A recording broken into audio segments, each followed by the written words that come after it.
विद्येश्वर संहिता का 16वां अध्याय। देव प्रतिमा का पूजन तथा शिवलिंग के वैज्ञानिक स्वरूप का विवेचन। ऋषियों ने कहा, साधु शिरोमणि सूत जी, हमें देव प्रतिमा के पूजन की विधि बताइए जिससे अभीष्ट फल की प्राप्ति होती है। सूत जी बोले, हे महर्षियों, मिट्टी से बनाई हुई प्रतिमा का पूजन करने से पुरुष स्त्री सभी के मनोरथ सफल हो जाते हैं। इसके लिए नदी, तालाब, कुआं या जल के भीतर की मिट्टी लाकर सुगंधित द्रव्य से उसको शुद्ध करें। उसके बाद दूध डालकर अपने हाथ से सुंदर मूर्ति बनाएं। पद्मासन द्वारा प्रतिमा का आदर सहित पूजन करें। गणेश, सूर्य, विष्णु, शिव, पार्वती की मूर्ति और शिवलिंग का सदैव पूजन करें। संपूर्ण मनोरथों की सिद्धि के लिए 16 उपचारों द्वारा पूजन करें। किसी मनुष्य द्वारा स्थापित शिवलिंग पर 1 सेर नैवेद्य से पूजन करें। देवताओं द्वारा स्थापित शिवलिंग को 3 सेर नैवेद्य अर्पित करें तथा स्वयं प्रकट हुए शिवलिंग का पूजन 5 सेर नैवेद्य से करें। इससे अभीष्ट फल की प्राप्ति होती है। इस प्रकार सहस्त्र बार पूजन करने से सत्यलोक की प्राप्ति होती है। 12 अंगुल चौड़ा और 25 अंगुल लंबा यह लिंग का प्रमाण है और 15 अंगुल ऊंचा लोहे या लकड़ी के बनाए हुए पत्र का नाम शिव है। इसके अभिषेक से आत्मशुद्धि, गंध चढ़ाने से पुण्य, नैवेद्य चढ़ाने से आयु तथा धूप देने से धन की प्राप्ति होती है। दीप से ज्ञान और तांबूल से भोग मिलता है। अतएव स्नान आदि 6 पूजन के अंगों को अर्पित करें। नमस्कार और जाप संपूर्ण अभीष्ट फलों को देने वाला है। भोग और मोक्ष की इच्छा रखने वाले लोगों को पूजा के अंत में सदा जाप और नमस्कार करना चाहिए। जो मनुष्य जिस देवता की पूजा करता है वह उस देवता के लोक को प्राप्त करता है तथा उनके बीच के लोकों में उचित फल को भोगता है। हे महर्षियों, भूलोक में श्री गणेश पूजनीय है। शिवजी के द्वारा निर्धारित तिथि, वार, नक्षत्र में जो विधि सहित इनकी पूजा करता है उसके सभी पाप एवं शोक दूर हो जाते हैं और वह अभीष्ट फलों को पाकर मोक्ष को प्राप्त करता है। यदि मध्याह्न के बाद तिथि का आरंभ होता है तो रात्रि तिथि का पूर्व भाग पितरों के श्राद्ध आदि कर्म के लिए उत्तम होता है तथा बाद का भाग दिन के समय देव कर्म के लिए अच्छा होता है। वेदों में पूजा शब्द को ठीक प्रकार से परिभाषित नहीं किया गया है। पूह का अर्थ है भोग और फल की सिद्धि जिस कर्म से संपन्न होती है उसका नाम पूजा है। मनोवांछित वस्तु तथा ज्ञान अभीष्ट वस्तुएं हैं। लोक और वेद में पूजा शब्द का अर्थ विख्यात है। नित्य कर्म भविष्य में फल देने वाले होते हैं। लगातार पूजन करने से शुभकामनाओं की पूर्ति होती है तथा पापों का क्षय होता है।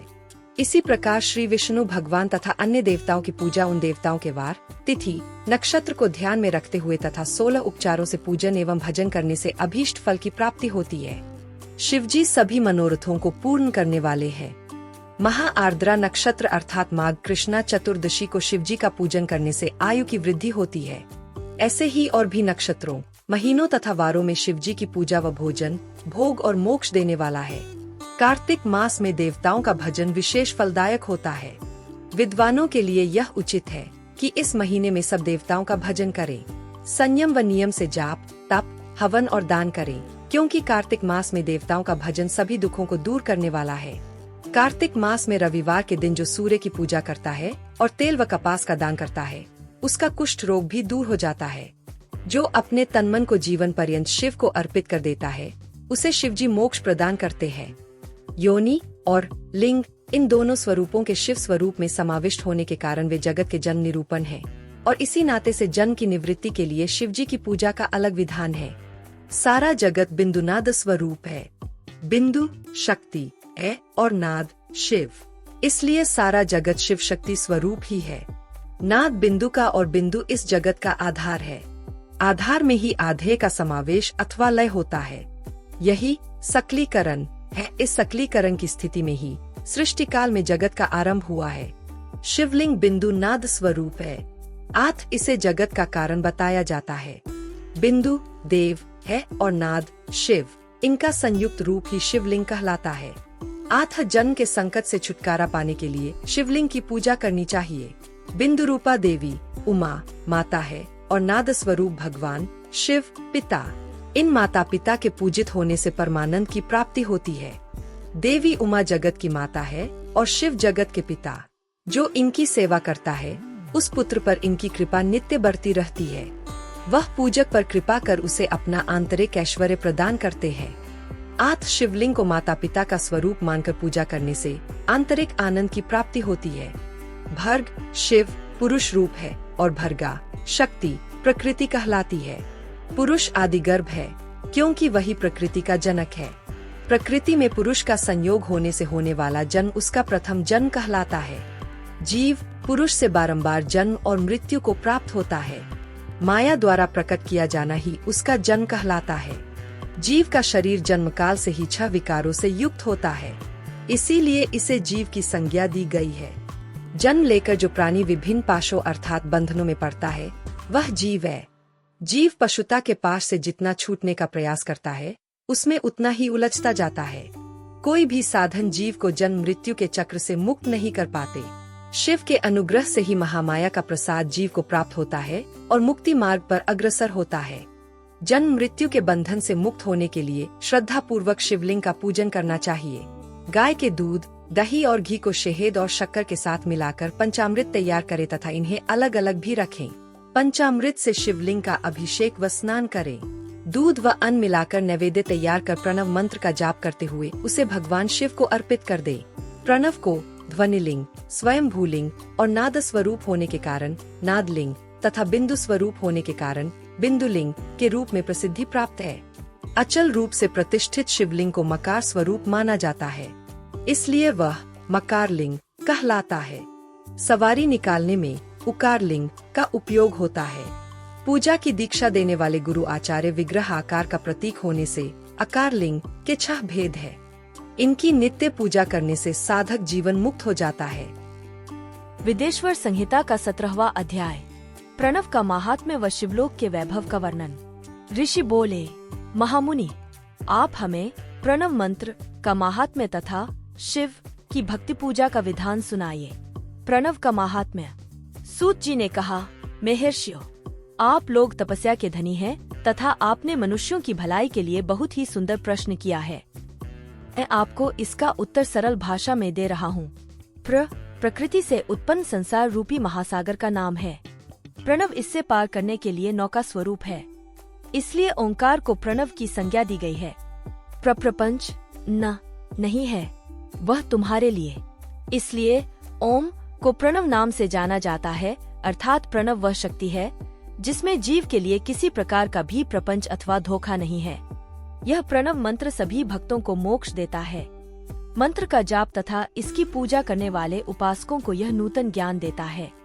माया रहित महेश्वर को भी नव अर्थात नूतन कहते हैं। वे परमात्मा के शुद्ध स्वरूप हैं। प्रणव साधक को नया अर्थात शिव स्वरूप देता है, इसलिए विद्वान इसे प्रणव नाम से जानते हैं, क्योंकि यह नव दिव्य परमात्मा ज्ञान प्रकट करता है, इसलिए यह प्रणव है। प्रणव के 2 भेद हैं, स्थूल और सूक्ष्म। सूक्ष्म प्रणव व नमः शिवाय, यह पंचाक्षर मंत्र स्थूल प्रणव है। जीवन मुक्त पुरुष के लिए सूक्ष्म प्रणव के जाप का विधान है, क्योंकि यह सभी साधनों का सार है।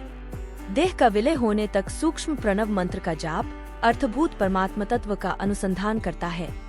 शरीर नष्ट होने पर ब्रह्म स्वरूप शिव को प्राप्त करता है।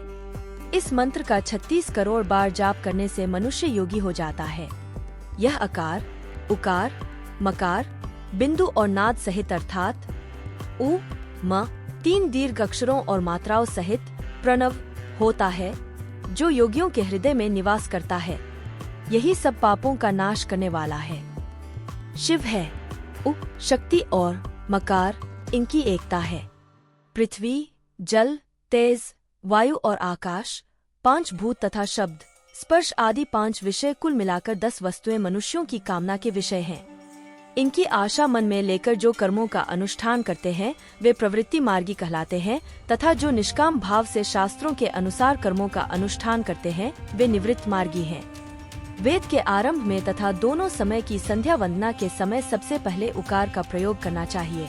प्रणव के 9 करोड़ जाप से पुरुष शुद्ध हो जाता है, फिर 9 करोड़ जाप से पृथ्वी की, फिर इतने ही जाप से तेज की, फिर 9 करोड़ जाप से वायु की और फिर 9 करोड़ जाप से गंध की सिद्धि होती है। ब्राह्मण सहस्र ओंकार मंत्रों का रोजाना जाप करने से प्रबुद्ध व शुद्ध योगी हो जाता है। फिर जितेंद्रिय होकर 5 करोड़ का जाप करता है तथा शिवलोक को प्राप्त होता है। क्रिया, तप और जाप के योग से शिवयोगी 3 प्रकार के होते हैं। धन और वैभव से पूजा सामग्री एकत्र कर अंगों से नमस्कार आदि करते हुए इष्टदेव की प्राप्ति के लिए जो पूजा में लगा रहता है वह क्रियायोगी कहलाता है। पूजा में संलग्न रहकर जो परिमित भोजन करता है एवं बाह्य इंद्रियों को जीतकर वश में करता है उसे तपोयोगी कहते हैं। सभी सद्गुणों से युक्त होकर सदा शुद्ध भाव से समस्त कार्य कर शांत हृदय से निरंतर जो जाप करता है वह जप योगी कहलाता है। जो मनुष्य 16 उपचारों से शिवयोगी महात्माओं की पूजा करता है वह शुद्ध होकर मुक्ति को प्राप्त करता है। जपयोग का वर्णन। ऋषियों, अब मैं तुमसे जपयोग का वर्णन करता हूँ। सर्वप्रथम मनुष्य को अपने मन को शुद्ध कर पंचाक्षर मंत्र नमः शिवाय का जाप करना चाहिए। यह मंत्र संपूर्ण सिद्धियां प्रदान करता है। इस पंचाक्षर मंत्र के आरंभ में ओंकार का जाप करना चाहिए। गुरु के मुख से पंचाक्षर मंत्र का उपदेश पाकर कृष्ण पक्ष प्रतिपदा से लेकर चतुर्दशी तक साधक रोज एक बार परिमित भोजन करे, मौन रहे, इंद्रियों को वश में रखे, माता पिता की सेवा करे, नियम से 1 सहस्र पंचाक्षर मंत्र का जाप करे, तभी उसका जपयोग शुद्ध होता है। भगवान शिव का निरंतर चिंतन करते हुए पंचाक्षर मंत्र का 5 लाख जाप करे। जपकाल में शिवजी के कल्याणमय स्वरूप का ध्यान करे। ऐसा ध्यान करे कि भगवान शिव कमल के आसन पर विराजमान है। उनका मस्तक गंगाजी और चंद्रमा की कला से सुशोभित है। उनकी बाईं ओर भगवती उमा विराजमान है। अनेक शिवगण वहां खड़े होकर उनकी अनुपम छवि को निहार रहे हैं। मन में सदाशिव का बारंबार स्मरण करते हुए सूर्यमंडल से पहले उनकी मानसिक पूजा करे। पूर्व की ओर मुख करके पंचाक्षर मंत्र का जाप करे। उन दिनों साधक शुद्ध कर्म करे तथा अशुद्ध कर्मों से बचा रहे। जाप की समाप्ति के दिन कृष्ण पक्ष की चतुर्दशी को शुद्ध होकर शुद्ध हृदय से 12 सहस्र जाप करे। तत्पश्चात ईशान, तत्पुरुष, अघोर, वामदेव तथा सद्योजात के प्रतीक स्वरूप 5 शिवभक्त ब्राह्मणों का वरण कर शिव का पूजन विधि पूर्वक कर होम प्रारंभ करें। विधि विधान से भूमि को शुद्ध कर वेदी पर अग्नि प्रज्वलित करे। गाय के घी से 1100 अथवा 1000 आहुतियां स्वयं दे या 108 आहुतियां ब्राह्मण से दिलाए। दक्षिणा के रूप में 1 गाय अथवा बैल देना चाहिए। प्रतीक रूप 5 ब्राह्मणों के चरणों को धोए तथा उस जल से मस्तक को सींचे। ऐसा करने से अगणित तीर्थों में तत्काल स्नान का फल प्राप्त होता है। इसके उपरांत ब्राह्मणों को भरपूर भोजन कराकर देवेश्वर शिव से प्रार्थना करे। फिर 5 लाख जाप करने से समस्त पापों का नाश हो जाता है। पुनः 5 लाख जाप करने पर भूतल से सत्यलोक तक 14 भुवनों पर अधिकार प्राप्त हो जाता है। कर्म माया और ज्ञान माया का तात्पर्य। माँ का अर्थ है लक्ष्मी, उससे कर्मभोग प्राप्त होता है, इसलिए यह माया अथवा कर्म माया कहलाती है। इसी से ज्ञान भोग की प्राप्ति होती है, इसलिए उसे माया या ज्ञान माया भी कहा गया है। उपर्युक्त सीमा से नीचे नश्वर भोग है और ऊपर नित्य भोग। नश्वर भोग में जीव सकाम कर्मों का अनुसरण करता हुआ विभिन्न योनियों व लोकों के चक्कर काटता है। बिंदु पूजा में तत्पर रहने वाले उपासक नीचे के लोकों में घूमते हैं। निष्काम भाव से शिवलिंग की पूजा करने वाले ऊपर के लोक में जाते हैं। नीचे कर्मलोक है और यहाँ सांसारिक जीव रहते हैं। ऊपर ज्ञानलोक है जिसमें मुक्त पुरुष रहते हैं और आध्यात्मिक उपासना करते हैं। शिवलोक के वैभव का वर्णन। जो मनुष्य सत्य अहिंसा से भगवान शिव की पूजा में तत्पर रहते हैं कालचक्र को पार कर जाते हैं। काल चक्रेश्वर की सीमा तक महेश्वर लोक है। उससे ऊपर वृषभ के आकार में धर्म की स्थिति है। उसके सत्य, शौच, अहिंसा और दयाचार पाद हैं। वह साक्षात शिवलोक के द्वार पर खड़ा है। क्षमा उसके सिंह है, शमकान है। वह वेदध्वनि रूपी शब्द से विभूषित है। भक्ति उसके नेत्र व विश्वास और बुद्धि मन क्रिया आदि धर्मरूपी वृषभ हैं, जिस पर शिव आरूढ़ होते हैं। ब्रह्मा, विष्णु और महेश की आयु को दिन कहते हैं। कारण स्वरूप ब्रह्मा के सत्यलोक पर्यंत 14 लोक स्थित हैं, जो 5 भौतिक गण से परे हैं। उनसे ऊपर कारण रूप विष्णु के 14 लोक हैं तथा इससे ऊपर कारण रूपी रुद्र के 28 लोकों की स्थिति है। फिर कारणे शिव के 56 लोक विद्यमान हैं। सबसे ऊपर 5 आवरणों से युक्त ज्ञानमय कैलाश है, जहाँ 5 मंडलों, 5 ब्रह्मकालों और आदि शक्ति से संयुक्त आदिलिंग है, जिसे शिवालय कहा जाता है। वहीं पराशक्ति से युक्त परमेश्वर शिव निवास करते हैं। वे सृष्टि, पालन, सहार, तिरोभाव और अनुग्रह आदि कार्यों में कुशल हैं।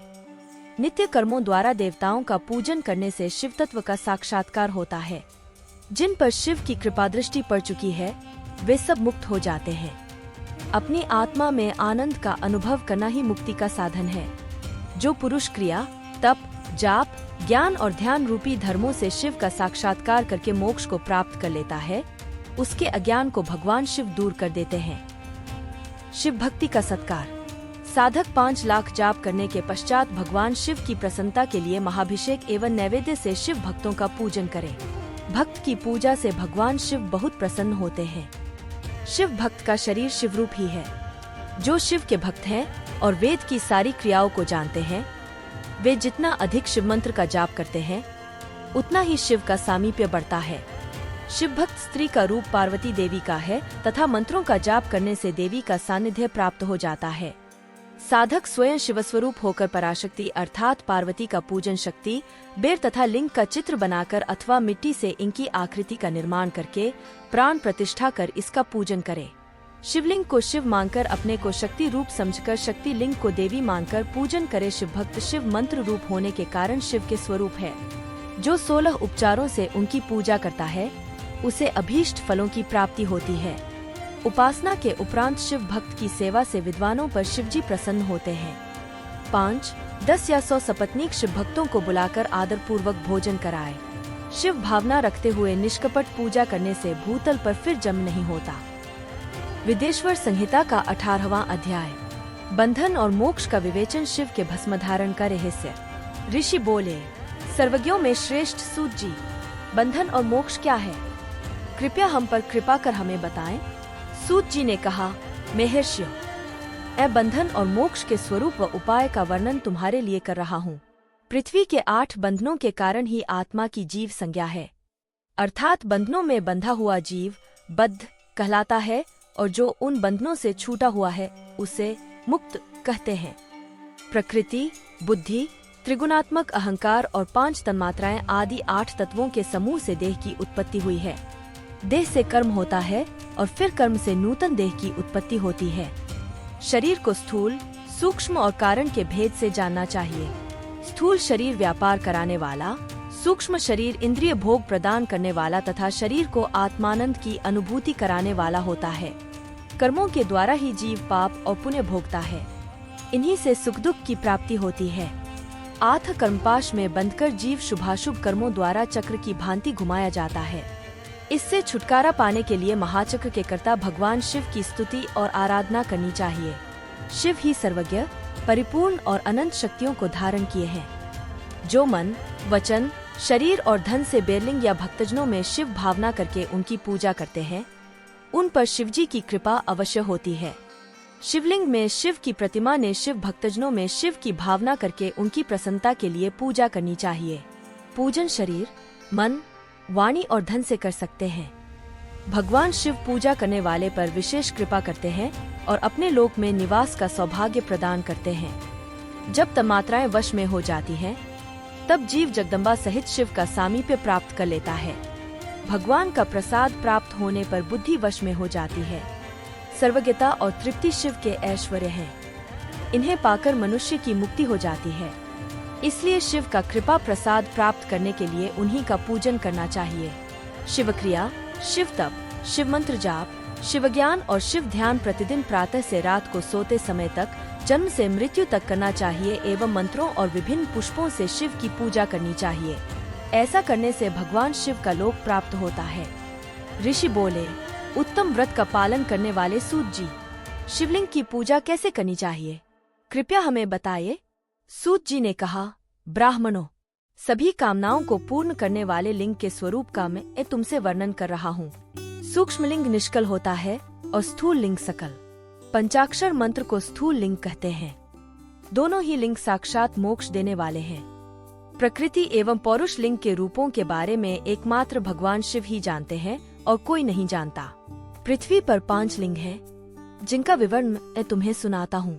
पहला स्वयंभू शिवलिंग, दूसरा बिंदुलिंग, तीसरा प्रतिष्ठित लिंग, चौथा चलिंग और 5वां गुरुलिंग है। देवर्षियों की तपस्या से संतुष्ट हो उनके समीप प्रकट होने के लिए पृथ्वी के अंतर्गत बीज रूप में व्याप्त हुए भगवान शिव वृक्षों के अंकुर की भांति भूमि को भेदकर नादलिंग के रूप में व्यक्त हो जाते हैं। स्वतः प्रकट होने के कारण ही इसका नाम स्वयंभूलिंग है। इसकी आराधना करने से ज्ञान की वृद्धि होती है। सोने चांदी, भूमि वेदी पर हाथ से प्रणव मंत्र लिखकर भगवान शिव की प्रतिष्ठा और आह्वान करें तथा 16 उपचारों से उनकी पूजा करें। ऐसा करने से साधक को ऐश्वर्य की प्राप्ति होती है। देवताओं और ऋषियों ने आत्मसिद्धि के लिए पौरुष लिंग की स्थापना मंत्रों के उच्चारण द्वारा की है। यही प्रतिष्ठित लिंग कहलाता है। किसी ब्राह्मण अथवा राजा द्वारा मंत्र पूर्वक स्थापित किया गया लिंग भी प्रतिष्ठित लिंग कहलाता है, किंतु वह प्राकृत लिंग है। शक्तिशाली और नित्य होने वाला पौरुष लिंग तथा दुर्बल और अनित्य होने वाला प्राकृत लिंग कहलाता है। लिंग नाभि, जीभ, हृदय और मस्तक में विराजमान आध्यात्मिक लिंग को चलिंग कहते हैं। पर्वत को पौरुष लिंग और भूतल को विद्वान प्राकृत लिंग मानते हैं। पौरुष लिंग समस्त ऐश्वर्य को प्रदान करने वाला है। प्राकृत लिंग धन प्रदान करने वाला है। चलिंग में सबसे प्रथम रसलिंग ब्राह्मणों को अभीष्ट वस्तु प्रदान करने वाला है। सुवर्ण लिंग वैश्यों को धन, बाणलिंग क्षत्रियों को राज्य, सुंदर लिंग शूद्रों को महाशुद्धि प्रदान करने वाला है। बचपन, जवानी और बुढ़ापे में स्फटिक में शिवलिंग का पूजन स्त्रियों को समस्त भोग प्रदान करने वाला है। समस्त पूजा कर्म गुरु के सहयोग से करें। इष्टदेव का अभिषेक करने के पश्चात अघनी के चावल की बनी खीर तथा नैवेद्य अर्पण करें। निवृत्त मनुष्य को सूक्ष्म लिंग का पूजन विभूति के द्वारा करना चाहिए। विभूति लोकाग्निजनित, वेदाग्निजनित और शिवाग्निजनित 3 प्रकार की होती हैं। लोकाग्निजनित अर्थात लौकिक भस्म को शुद्धि के लिए रखें। मिट्टी, लकड़ी और लोहे के पात्रों की धान्य, तिल, वस्त्र आदि की भस्म से शुद्धि होती है। वेदों से जनित भस्म को वैदिक कर्मों के अंत में धारण करना चाहिए। मूर्तिधारी शिव का मंत्र पढ़कर बेल की लकड़ी जलाए। कपिला गाय के गोबर तथा शमी, पीपल, पलाश, बर, अमलताश और बेर की लकड़ियों से अग्नि जलाए।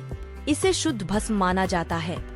भगवान शिव ने अपने गले में विराजमान प्रपंच को जलाकर भस्मरूप से सारतत्व को ग्रहण किया है। उनके सारे अंग विभिन्न वस्तुओं के सार रूप हैं। भगवान शिव ने अपने माथे के तिलक में ब्रह्मा, विष्णु और रुद्र के सारतत्व को धारण किया है। सजल भस्म को धारण करके शिवजी की पूजा करने से सारा फल मिलता है। शिव मंत्र से भस्म धारण कर श्रेष्ठ आश्रमी होता है। शिव की पूजा अर्चना करने वाले को अपवित्रता और सूतक नहीं लगता। गुरु शिष्य के राजस, तामस और तमोगुण का नाश कर शिव का बोध कराता है। ऐसे गुरु के हाथ से भस्म धारण करनी चाहिए। जन्म और मरण सब भगवान शिव ने ही बनाए हैं। जो इन्हें उनकी सेवा में ही अर्पित कर देता है वह बंधनों से मुक्त हो जाता है। स्थूल, सूक्ष्म और कारण को वश में कर लेने से मोक्ष प्राप्त होता है। जो शिव की पूजा में तत्पर हो, मौन रहे, सत्य तथा गुणों से युक्त हो, क्रिया, जाप, तप करता रहे, उसे दिव्य ऐश्वर्य की प्राप्ति होती है तथा ज्ञान का उदय होता है। शिव भक्त यथायोग्य क्रिया एवं अनुष्ठान करें तथा धन का उपयोग कर शिव स्थान में निवास करें। भगवान शिव के महात्म्य का सभी के सामने प्रचार करें। शिव मंत्र के रहस्य को उनके अलावा कोई नहीं जानता है, इसलिए शिवलिंग का नित्य पूजन करें। विदेश्वर संहिता का 19वां अध्याय, पूजा का भेद। ऋषि बोले, हे सूत जी, आप हम पर कृपा करके पार्थिव महेश्वर की महिमा का वर्णन जो आपने वेदव्यास जी से सुना है सुनाइए। सूत जी बोले, हे ऋषियों, मैं भोग और मोक्ष देने वाली पार्थिव पूजा पद्धति का वर्णन कर रहा हूँ। पार्थिव लिंग सभी लिंगों में सर्वश्रेष्ठ है। इसके पूजन से मनोवांछित फलों की प्राप्ति होती है। अनेक देवता, दैत्य, मनुष्य, गंधर्व, सर्प एवं राक्षस शिवलिंग की उपासना से अनेक सिद्धियां प्राप्त कर चुके हैं। जिस प्रकार सतयुग में रत्न का, त्रेता में स्वर्ण का व द्वापर में पारे का महत्व है, उसी प्रकार कलयुग में पार्थिव लिंग अति महत्वपूर्ण है। शिवमूर्ति का पूजन तप से भी अधिक फल प्रदान करता है। जिस प्रकार गंगा नदी सभी नदियों में श्रेष्ठ एवं पवित्र मानी जाती है, उसी प्रकार पार्थिव लिंग सभी लिंगों में सर्वश्रेष्ठ है। जैसे सब व्रतों में शिवरात्रि का व्रत श्रेष्ठ है, सब दैवीय शक्तियों में दैवी शक्ति श्रेष्ठ है, वैसे ही सब लिंगों में पार्थिव लिंग श्रेष्ठ है। पार्थिव लिंग का पूजन धन, वैभव, आयु एवं लक्ष्मी देने वाला तथा संपूर्ण कार्यों को पूर्ण करने वाला है। जो मनुष्य भगवान शिव का पार्थिव लिंग बनाकर प्रतिदिन पूजा करता है, वह शिवपद एवं शिवलोक को प्राप्त करता है। निष्काम भाव से पूजन करने वाले को मुक्ति मिल जाती है। जो ब्राह्मण कुल में जन्म लेकर भी पूजन नहीं करता, वह घोर नरक को प्राप्त करता है। विदेश्वर संहिता का 20वां अध्याय। पार्थिव लिंग पूजन की विधि। पार्थिव लिंग की श्रेष्ठता तथा महिमा का वर्णन करते हुए सूत जी ने कहा, हे श्रेष्ठ महर्षियों, वैदिक कर्मों के प्रति श्रद्धा भक्ति रखने वाले मनुष्यों के लिए पार्थिव लिंग पूजा पद्धति ही परम उपयोगी एवं श्रेष्ठ है तथा भोग एवं मोक्ष प्रदान करने वाली है। सर्वप्रथम सूत्रों की विधि से स्नान करें। सांध्योपासना के उपरांत ब्रह्मयज्ञ करें। तत्पश्चात देवताओं, ऋषियों, मनुष्यों और पितरों का तर्पण करें। सब नित्य कर्मों को करके शिव भगवान का स्मरण करते हुए भस्म तथा रुद्राक्ष को धारण करें। फिर पूर्ण भक्ति भावना से पार्थिव लिंग की पूजा अर्चना करें। ऐसा करने से संपूर्ण मनोवांछित फलों की प्राप्ति होती है।